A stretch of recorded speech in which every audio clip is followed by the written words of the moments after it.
এই যে এখানে ওকো বসে আছে, এই দেখো ওকো। আর এখানে শ্যাম্পু গুলে রেখেছি, এই যে এখন গায়ে দিয়ে ওকে ঘষে দেবো, তাই তো? হ্যাঁ হ্যাঁ, দাঁড়াও, এই যে ঘষে দিই সুন্দর করে, শূন্য শূন্য করে দিই, চাল করে দিই, ঠেনু ঠেনু ওগে,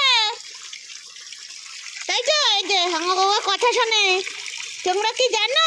আবার কথাও শোনে, আবার দুষ্টুমিও করে, কথাও শোনে আবার দুষ্টুমিও করে, তাই তো? এই যে এখন শ্যাম্পু ঘষাঘষি হচ্ছে হচ্ছে আরে এই দেখো আমি বসে আছি, তাই তো? বলে ঠানু ঠানু করছি, তোমরা কি করো? এই দেখো জল করছে, আজকে বলেছি জল করছে গাংলার মধ্যে ঢুকবি না, তাই ও ঢুকিনি, ও কথাও শোনে, আবার আবার দুষ্টু করে, এই দেখ কথা কথা নগণ্য করে দিয়েছে, এই যে